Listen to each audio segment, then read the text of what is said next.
And my guest is multiple award-winning musician, husband, daddy, former student, and the one and only Torture, Stonebwoy. Yes. Wow, man. Bless. What they go on? Yeah, man, everything is, we are grateful for life, man. Works are going on, you know, pushing the music, doing the collaborations, telling the people, you know, life is worth living, though it can be hard, it can be tough, preaching the message of perseverance and being an exemplary to that, you know. So. Yes, yes. I see a new name, the Torcher. What is all that about? Torcher. Yeah, it's like torch, a torch bearer, the one that ignites the torch. You know, like it came to me. It came to my spirit within the weekend because I've never heard anywhere the torture. You know, if torture comes to mind, it would be the Torture. The pain. The pain. Yeah, man. But you know, for what happened the weekend in Winneba and at the University of Energy and Natural Resources, the love, the reception, the level of energy that the people, you know, thousands of people met us with the musical exchange,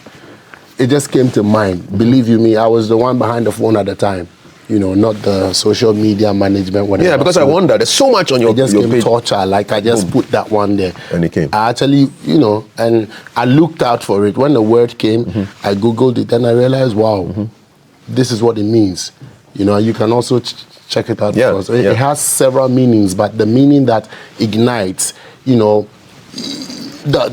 the one that just lights up the place, the one that breaks the barrier, the one that pushes the envelope, the one that continues to burn the fire. So I'm like, yeah, the torture, you know, because that's just what it could be. It came to my spirit. So you're holding the torch like the Olympic flame or something, and then you are carrying it, and who's behind you?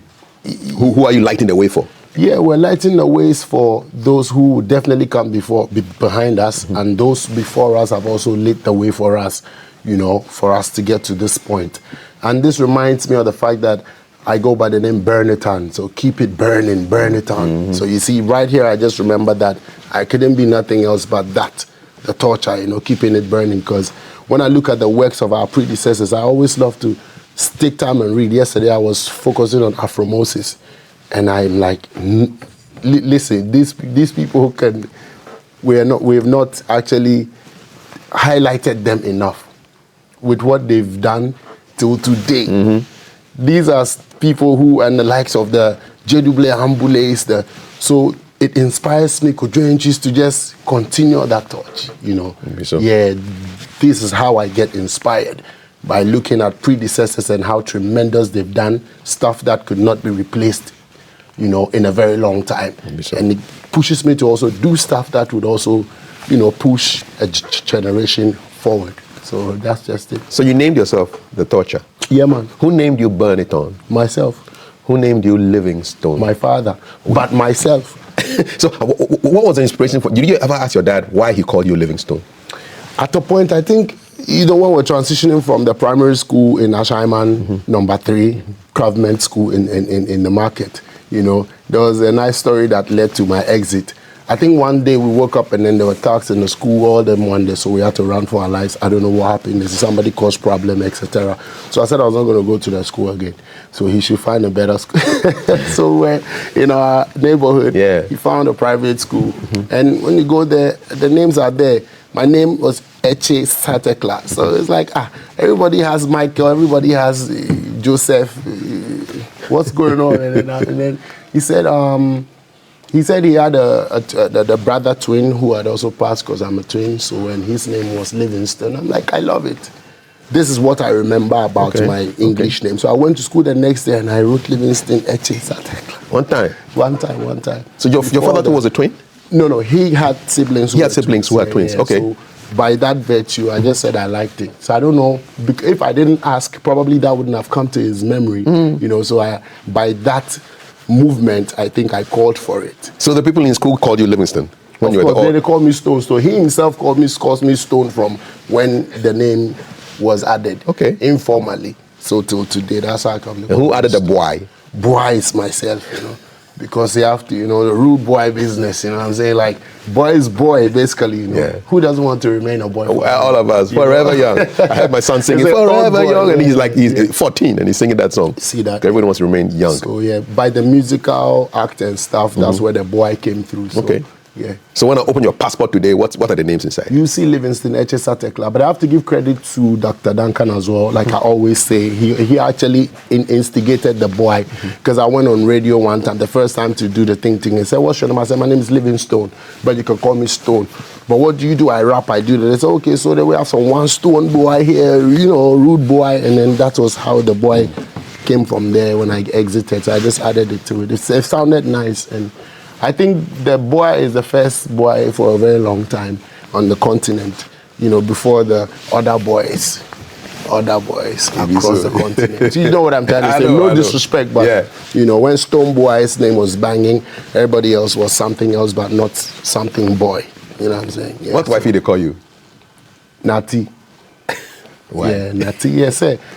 You know, it's like Ras, you know what I'm saying? Okay, Like, Natty Dread, yes, okay. And then your children?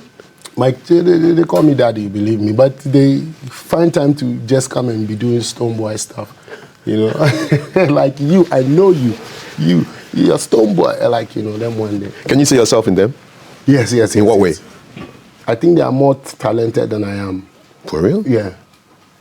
In what way? In exhibiting their creative prowess, because my daughter can play the keyboard to an extent and sing on key already without being taught. And she's how old? She's 6 years old. Hey. And, you know, I know people see on social media the way she's fluent, she's picked it up. My son is like a secret weapon. He doesn't talk too much, but he really is open. He's lively, you know. And so I see the two of them, and I now understand that I also got it from my parents. You know, because it's supposed to be a DNA situation. Yeah, man. So my dad actually says that it's been there. My great-grands used to drum, etc. So I wouldn't be the first one to start this lineage of, you know, talented people or people who are gifted to be messengers of music. You know, it goes right from way back. So I'm only continuing. I'm only burning the torch, you know. Burn it on. Burn it on. Torture. Yes, I. What's it like to be a daddy, man? It's the highest form of becoming a man. You know, being a daddy is the highest form of becoming a man, because after that, what else?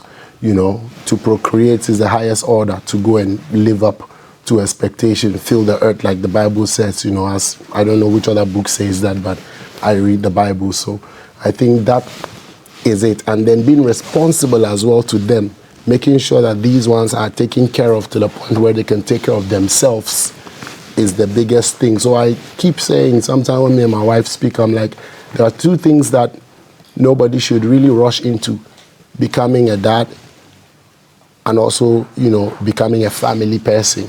Because these are the highest levels, so you have to take time to study, you know. In as much as it's like a study on the job, there's no, you know, nobody should rush anybody like, oh, when, you know, we find that in society. Why are you not married? Why are you not doing this? Why don't you have kids? Especially on the women, that they give pressure to women. Exactly, and I feel like that pressure is not, because we have a lot of daddies, a lot of mummies who are not daddies and mummies. Yeah, we find our children giving birth to children. And, you know, so I respect the fact that when you see a father that you can emulate, you know, or a mother that is a real mother. So, yeah, that's how I see daddy and fatherhood, you know. Yeah. You'd be so. I never see you wear red beret before. Where from this look, man? Militant. Yes, I am. What be the inspiration? That's what the stylist in me said I should do today. Okay. Yeah, you get them with different colors there? Yeah, different. I got black, green, and then red. So today is the red day. Yeah, today is the red. You remind me of the economic freedom fighters, Julius Malema and all those guys. Yes, and Che Guevara and stuff. Yeah. But the beret is supposed to be a military something. Yes, no? it is. Yes, It so is. I think this morning I'm feeling, you know, more, I'm feeling to look like, you know, but the contemporary style of it also gives it some fresh breath, you know, like putting it on with some shirt and some, you know, is a stylist in me, you know. Were you always like a fashion-oriented guy? 100%, because my mom was a seamstress anyway. Okay. Yeah, my mom made clothes, you know, right from the start. And I've always loved to, you know, I'm a stylist, basically. You pick up any skills from her? What can you do? What surprising things with sewing? Yeah, and I can things? stitch my stuff. I can cut. I can look at. Oh, okay. Many of the things I cut. wear, I sometimes alter because sometimes you pick it up and it's not how you want it to be, so you alter it a little bit. So I always have like a scissors on me, in my travel clothes, because that's the quickest one. And I have like the needle. One time I bought a small machine. You can sew with it. It's like a small machine. You put in the thread. Yeah. Yeah, it's online. It's just a handy one. Them thing there. Yeah, I love to. Maybe so. Yeah. Could you have been a designer? If you were not a musician, what do you think you would have been? I still am, because it goes with it. Mm-hmm. You have to have the idea to know what you want. It's very, very important. Mm-hmm. So I think that not a designer full time, mm-hmm. but as a musician as I am, my type is a whole 360. I design. I inspire some of the ideas, many of the music videos. I tell them what I want. I write some of the script. I'm very hands-on when it comes to the creative process, 360, not only performing or writing the music.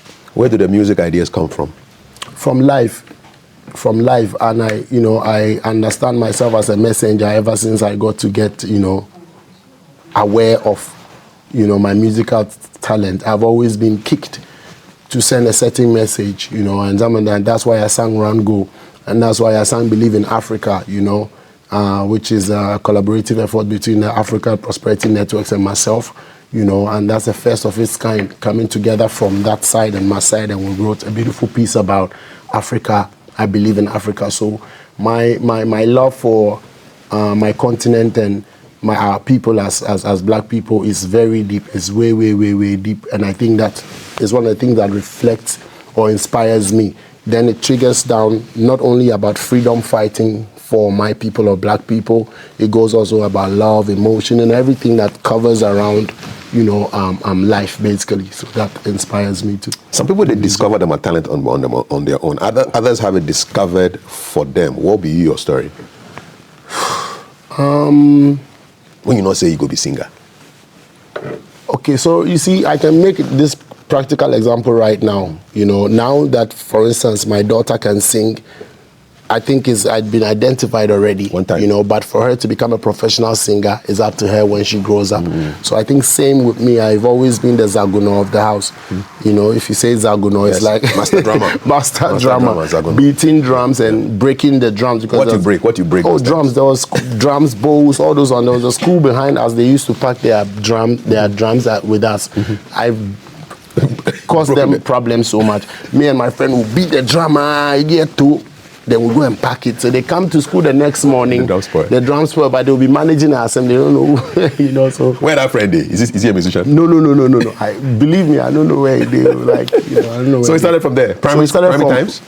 In primary school, I actually had a group. I think it's online. There was 3 of us in the picture in the Kukunte, and so I was in class 5, and I had a musical group already in class 5. So I must have been showing talent. I used to sing in a choir, a church, children's choir, all of that one. Yeah. So. Which one of the songs can you remember? The children's choir. It's one of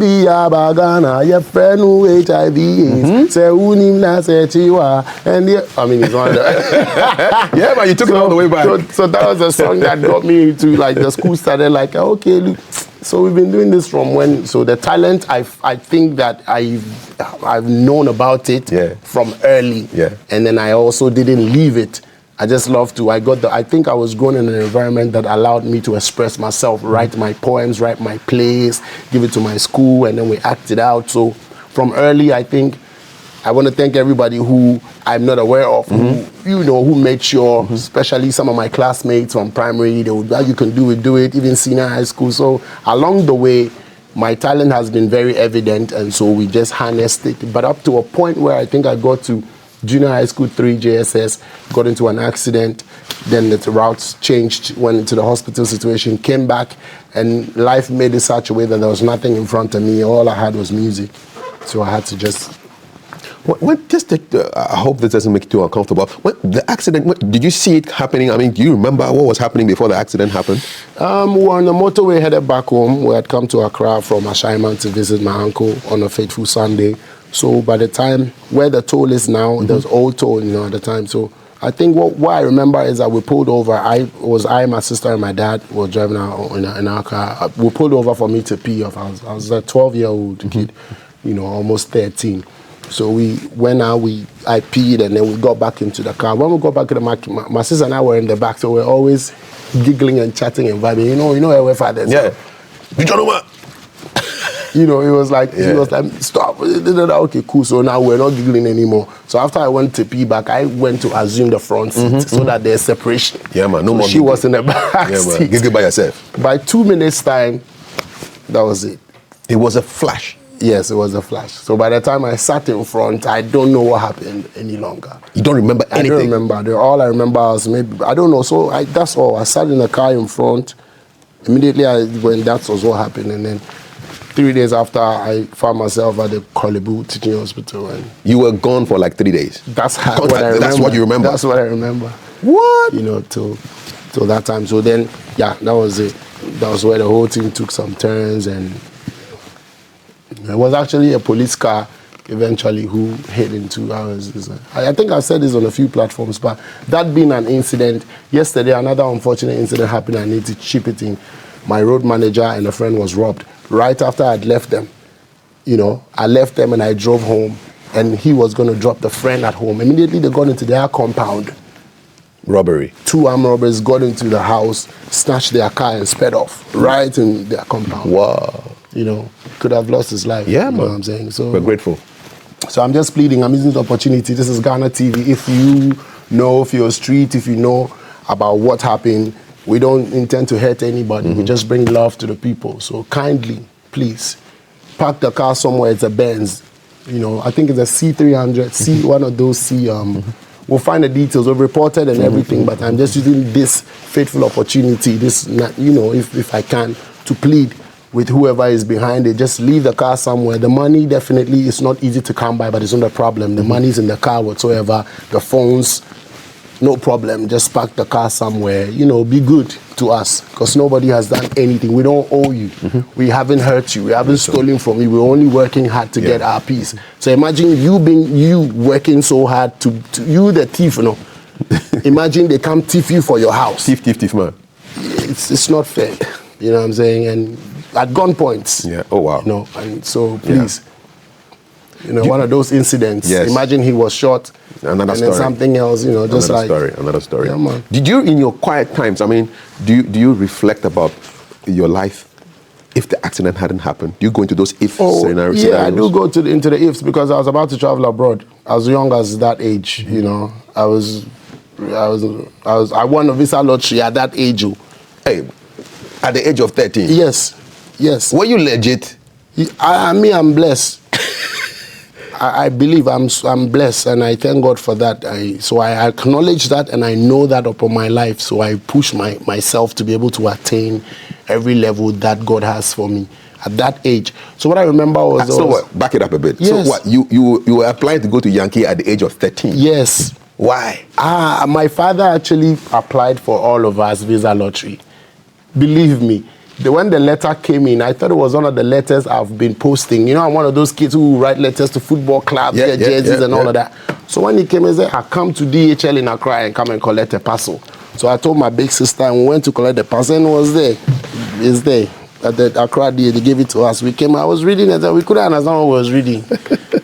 But it was visa lottery, Kentucky State, you've won, and everybody's like, you 13-year-old, What did I go do for But my signature at the age of 13, the man where they say, he tell my father, say, this is your son, you have to pay critical attention to this one, so you become somebody in future.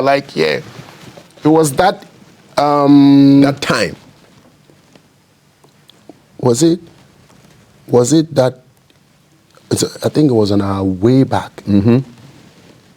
Was when I got the accident. Wow. Yeah, from after we had... Yes. We had, when we got the...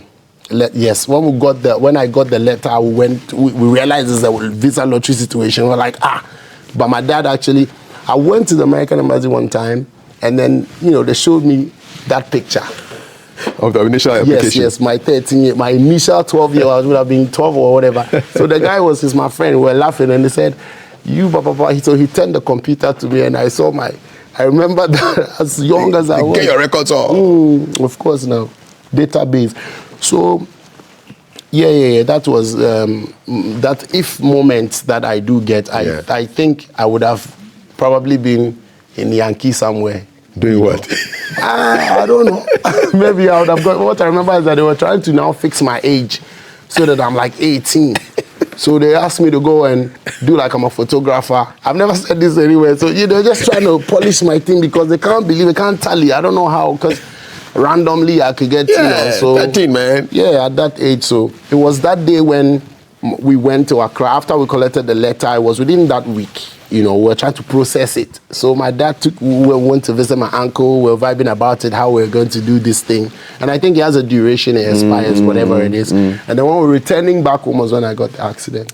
And now I'm looking at all the places you've played in America, New York, Toronto, North America, Vancouver, Edmonton, Toronto, and all the festivals, places all around. And so you ended up going to America, but through a different route.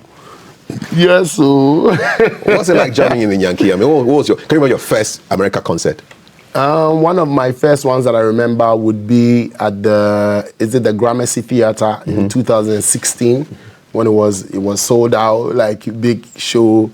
Me, D Black, a few Ghanaian brothers were there. It was put together by myself and a team. I think that lady manages Pato Ranking now. That's one of the first moments I can remember.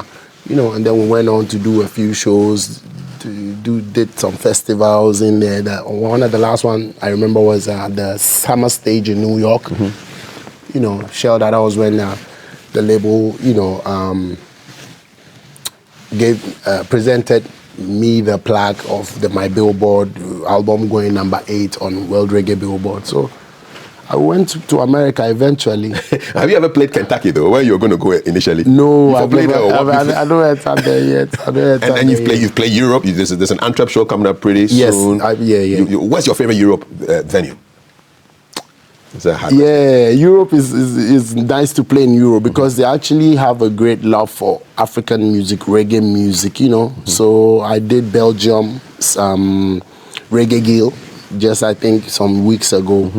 Amazing show, headlined it, and I'm going back to do something for my people. Basically, this is at the Icon in Antwerp. Yeah. So I'm using this avenue to confirm and affirm the fact that everybody pull up, roll out, get your tickets, go onto my socials and find it.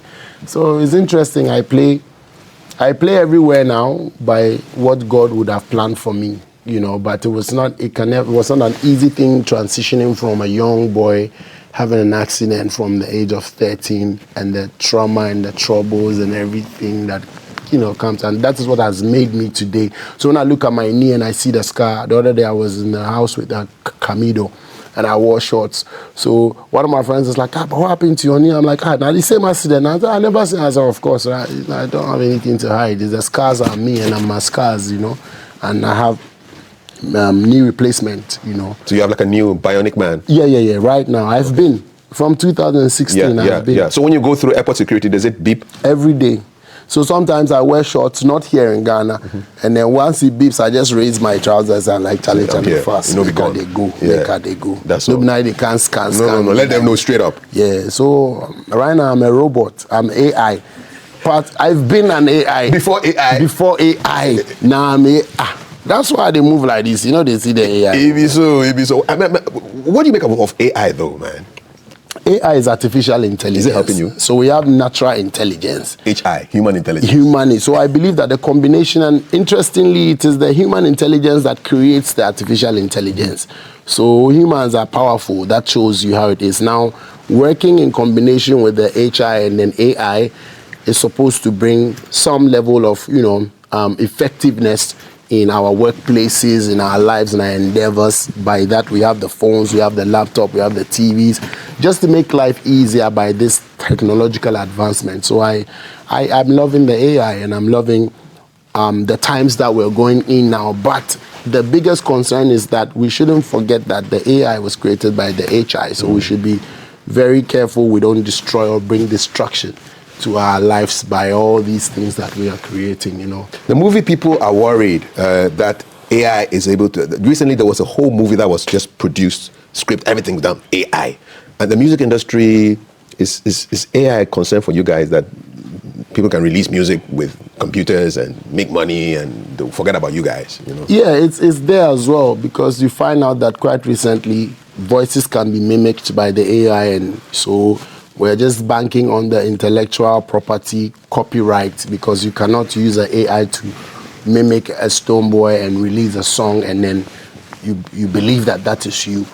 Without the original Stonebwoy, would you have known what it is to create a mimic or to create a Stonebwoy AI? So I think the humans are also intelligent enough to know that those ones have to be cut down, or there are laws that protect the properties, both movie and, you know. It's just supposed to enhance our productivity, but not to steal from the humans. Take over. Yeah. Let's talk about numbers now. What is the first dimension? What is the second dimension? What is the third? What is the fourth? Because you have a fifth dimension. What be the numbers? Why fifth? I just read a little and I realized that the fifth dimension is that dimension that involves, you know, everything else, takes you to the next level, you know. And I think you can also help me read with the help of the AI on your phones.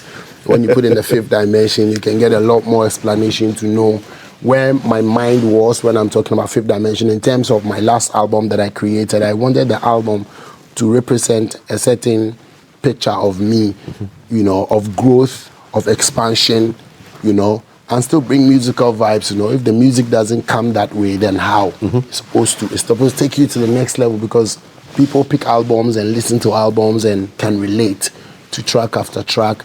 The sound, the tones. Music itself is a combination of word, sounds, and power.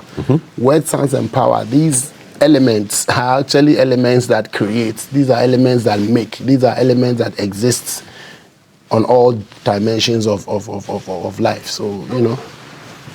What was your most rewarding experience putting this album together?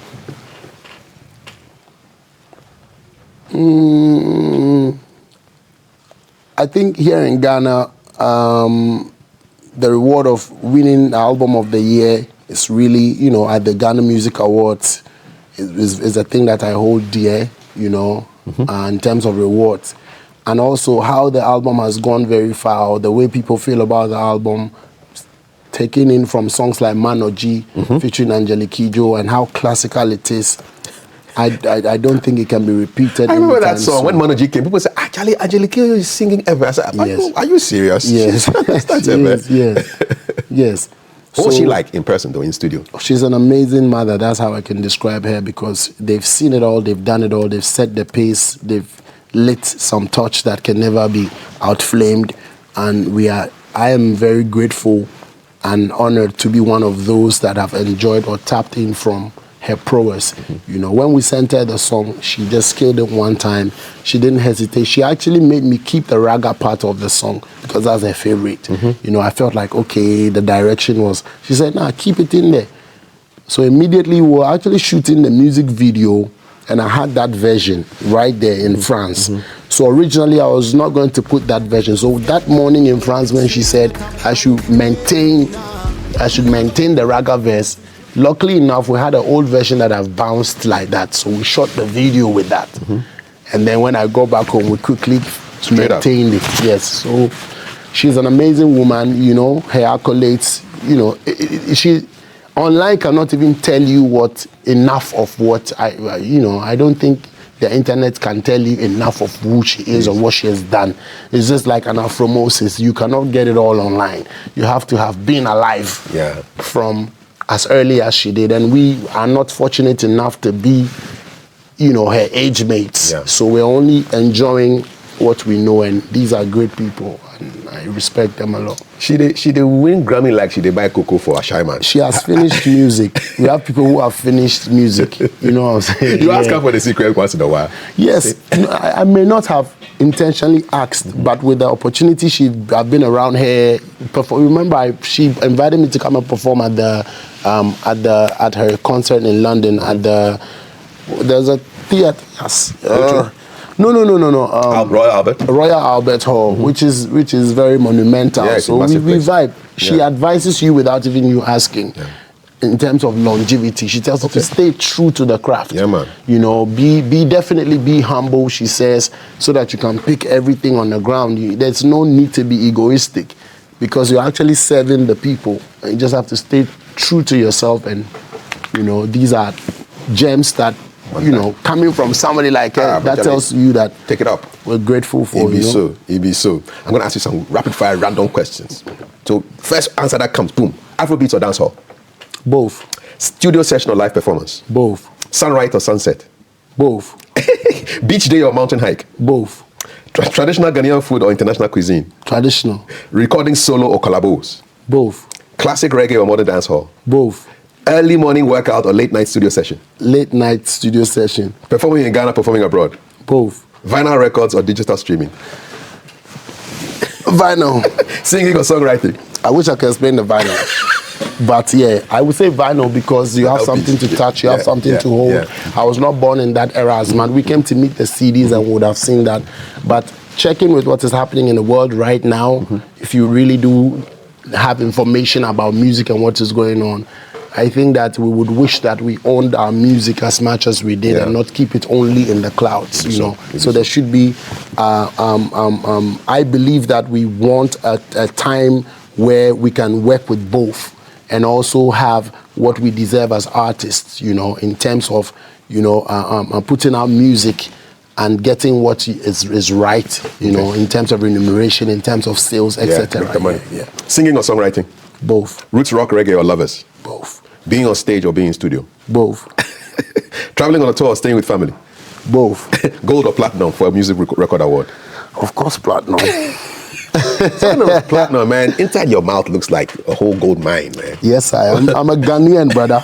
So you did take your gold with you? Yes. Yeah, this is how I answer it. I'm glad it is up to we have to. I wouldn't be the first one to put on grills, of course. Yeah. And I make sure these grills were made in Ghana by my own cousin Eric the jeweler. He's good, great. I'm giving him his credit right now. Is he there? How does it work, man? Do they put you to sleep? No. They take the impression and then they do it in the studio. I call it studio. They do it and then you can fit it on and all of that. We are in the Gold Coast, you see. So if I say I'm from Ghana, I need to be able to not speak but show it. It be so. So around your neck and your mouth. Oh yes. It be so. Because Ghana cannot be called the Gold Coast for nothing. You know, some people outside Ghana, especially whites, when they hear from Gold Coast and they know about the fact that Ghana is the Gold Coast, they're expecting something. Yeah, man. Is that when, for instance, Otumfuo is traveling, you see he clads himself, you know, so we can also contemporize it and put it in certain places. If you want to pierce your nose or however, but... Are your kids curious, though? Yes, my daughter always says, Daddy, I can't wait to grow up so I can have my grills. Yeah. And your son? The Him undercover too. guy? Him too. Me, I have 2 bombshells at home. Listen, Wyclef Jean and Stonebwoy. How did that come about? To start with, I think I posted a picture. I was in Kenya one time, and then I saw a comment, and it was Wyclef. Then I went on to do a DM, and then we linked from that time. Okay. We lost contact because he always changes his number, and then we met again in I think somewhere last year. We met in Jamaica on a conference, and then we reunited again, and that was where we all, you know, realized how I was, you know, because I'm a big fan of Wyclef, especially from Diallo. You know, Diallo. And I'm a huge fan. Then he also, from the time where he commented, he said he's been watching it, been monitoring, and I felt so inspired and loved, because for the things he was saying, he was telling me stuff that I did in Jamaica that I would even not probably remember. He was talking about the bean festivals that I put together, and the last one that I did, or the stadium sold out, everything, you know. So he said, yes, if he would ever come to Ghana, it would be on my platform, you know. And the first time he went to, you know, he was telling me a story about Diallo and how that made it to the album, and, you know, how he became, you know, as Haiti and Ghana. So we have that rapport, and then we left Jamaica, went to New York, He sent me a ride. I went to his house, we're eating, watching, doing a few things, and got into the studio. Then I realized, but before I went to the house, we have spoken about working. So I had this record that I had done in London, which is Pray For Me. And it's sitting there. It's not like it's not a good song. It's sitting there, When the inspiration comes, you create. But when there's time, that's why I said I like both, solos and collabs. Because some songs come in that spirit where it needs a compliment and then there's that meaning to it. So I sent it to him before I went to the house that evening, just to be like, okay, these are the stuff that I got. Immediately he got that record. It's like, that's the record. I should keep it. Let me not send anything again. But that's like one too many. The same thing with Kerry Hilson, the same thing with Angelique, the same thing with Shaggy, the same thing with everybody. You know what I'm saying? So I was not surprised that it fit him one time. And that's how I stay. When I'm recording and I do music, I don't rush it.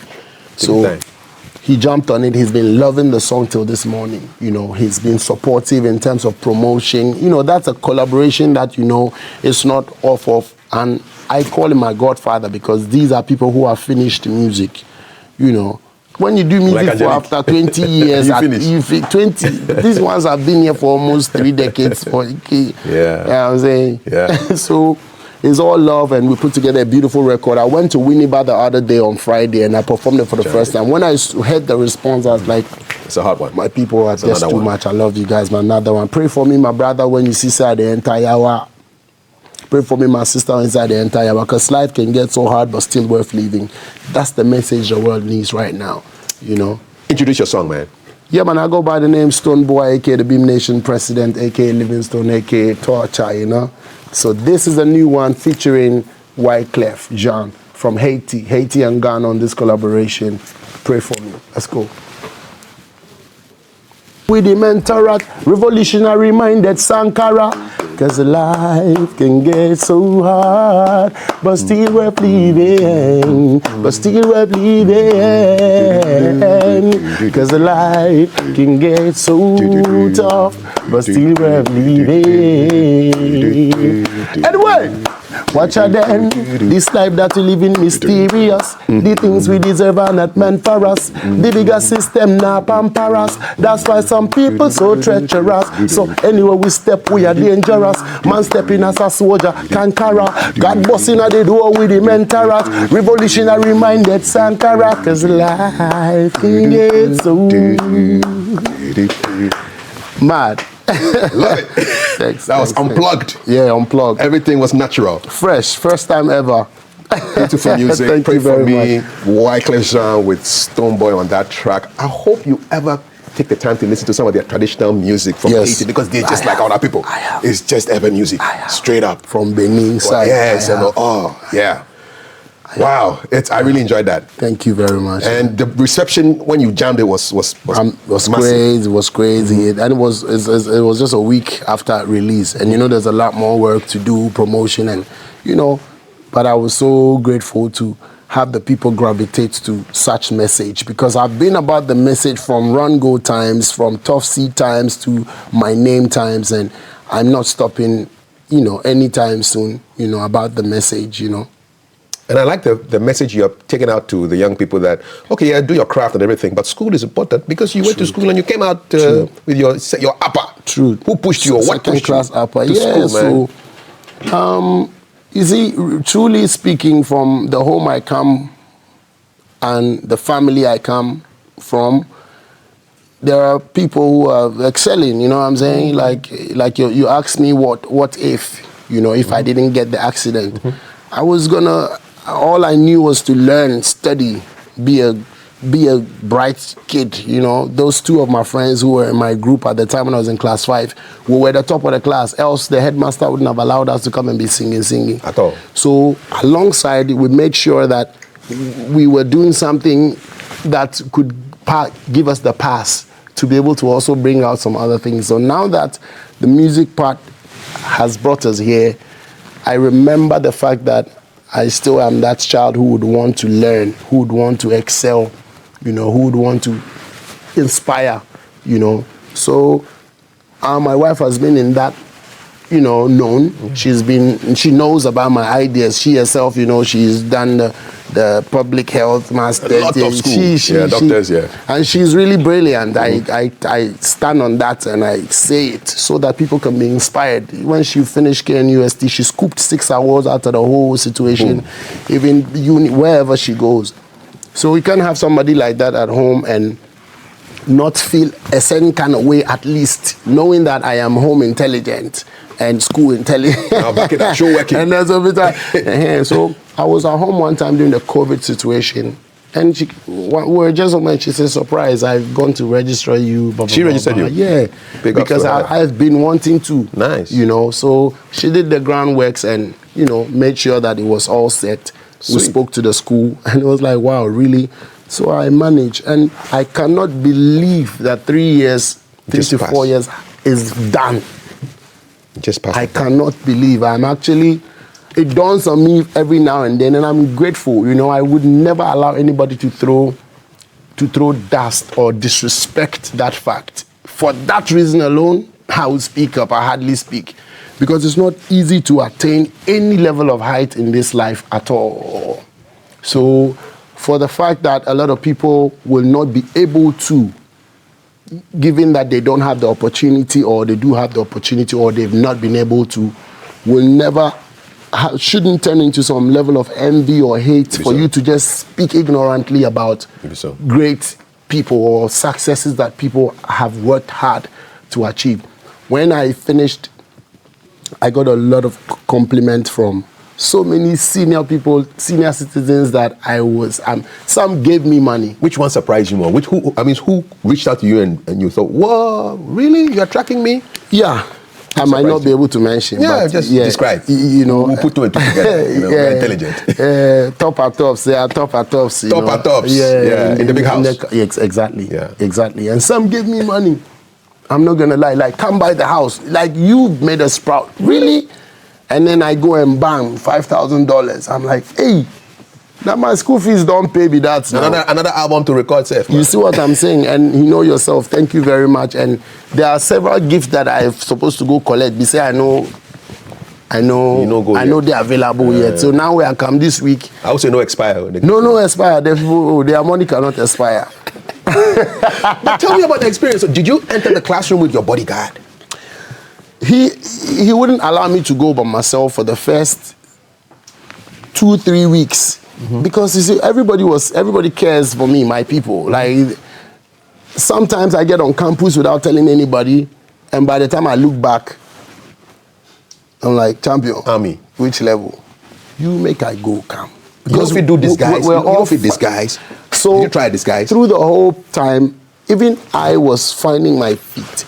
You see what I'm saying? I was finding how to get in. Okay, I was at evening school anyway. Mm-hmm. We have the morning. Mm-hmm. I couldn't have done the morning. Mm-hmm. No way. So the evening, and that's why I love Game Power, for the fact that they apportion, they give opportunity to how you want to get it done, so long as you can do it. But it's not easy because there are cameras in the exam hall. Let no human being lie to anybody. Let me say this on Ghana television to shut these naysayers, because sometimes they tend to be louder than the real sensible people who are quiet. You can't, Gimpa, I've never sat in any, there are cameras in the exam hall. They watch you. Why would they prison? Academic prison. Yes. So that tells you how difficult it is. You have to learn. You can't beat. There's all them one day. Some people will try to push the narrative, and I don't like the fact that I'm in the pankasa. Sabati I say, Intiana, ntontro one kwasi afo no sebio. Yeah. Once na akwakwa to say that is the narrative, because you will not find one Arunepa coming to just debunk anything. And sometimes we have to take it upon ourselves. Sitting on Ghana TV, I need to appreciate the fact that Ghana, Institute of GIMPA, Management and Public Administration. Ghana Institute of Management and Public Administration. Listen to the name. Ghana Institute of Management and Public Administration can dash certificate. Never. Which poverty-stricken mentality and failure mentality is that? So for any human being to be able to, especially those that are supposed to know better in disseminating the information to the ground so that they can get inspired, are sitting down there and of course, it's those ones who have not even finished junior high school Fire that on them. are, so more fire upon More them. fire, it's more not fire. easy. We are inspiring the people to be able to still move, Maybe so. still push. So I'm happy for the second class upper. Shout out to all of my mates, my dean, everybody who made it possible. Love, go to school if you can. And by the grace of God, I believe that I'm going to find the time to continue. Get that PhD, man. And Master's just inspire PhD, the people. Make it happen. You know what I'm saying? My brother. And so pray for me as I dey go. No, they do like say you sabi pass. Shout out to all of the Beam natives globally. We're coming to Belgium. Make sure you meet me in Belgium. Meet me. You can start driving too if you want to. Stone. I'm just kidding. Yeah, meet me in Belgium. God bless you guys so much. And again, please park the Benz somewhere if you find it in the name of God. If you are the one, if your master send you, your masters are, we believe that we are friends. We have not heard anybody, please. So I'll be very happy to see results from this announcement. You never know, you never know. I'll be happy. And thanks to the Ghana Police Force for also hitting the ground running already. There's even a reward when we find this car. So please, there's money inside already. That's one I know we won't find. So you use that as reward. And just drop the car. And drop the car. You know what I'm saying? We beg. Yeah. Akwe. Thank you. Blessings. Blessings to you. Man. Yeah. You do so. Keep watching GTV Breakfast. My name is Kafui Day. Thoroughly enjoyed this, and you can get it on Facebook. Look for GTV Ghana, #GTV Breakfast all around.